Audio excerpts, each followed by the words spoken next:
క్రిష్విన్ birthday week start అయ్యాక first చేయించింది hair cut చేపించేదాకా మొరపెట్టుకున్నా. Hair cut చేయించినాక అయ్యో లాంగ్ కర్లీ హెయిర్ పోయింది అని ఫీల్ అయ్యా. మీరు కూడా ఇంతే ఫీల్ అవుతారా? Do let me know in the comment section. ఇంకా next day Krishvin doctor appointment ఉంటే వచ్చేసాము. నేనైతే 3rd year వ్యాక్సినేషన్ ఉంటుంది అనుకున్నా. ఒకవేళ వ్యాక్సిన్ వేస్తే బర్త్డే రోజుకి ఫీవర్ ఏమైనా వస్తుందేమో అని భయపడ్డాను. బట్ లక్కీలీ ఆ రోజు వ్యాక్సిన్ ఏమీ వెయ్యలేదు, జస్ట్ రెగ్యులర్ చెకప్ చేశారు. Overall he's healthy and active. కాకపోతే వెయిట్ కొంచెం ఇంప్రూవ్ అవ్వాలి, అందుకే 3 months తర్వాత మళ్ళీ విజిట్ చేయమన్నారు. Here comes the best part. మా అక్క వాళ్ళ ఫ్యామిలీ క్రిష్విన్ బర్త్డే కోసం వచ్చారు. లాంగ్ వీకెండ్ ప్లాన్ చేసి మరి all the way they came to celebrate with us. And మా నిహిరా పాపని పుట్టినప్పుడు చూడడమే మళ్ళీ ఇప్పుడు చూస్తున్నాను, ఎంత పెద్దదైపోయిందో.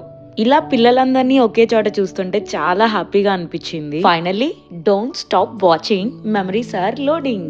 సరే మరి నెక్స్ట్ వీడియోలో కలుద్దాం. Bye bye.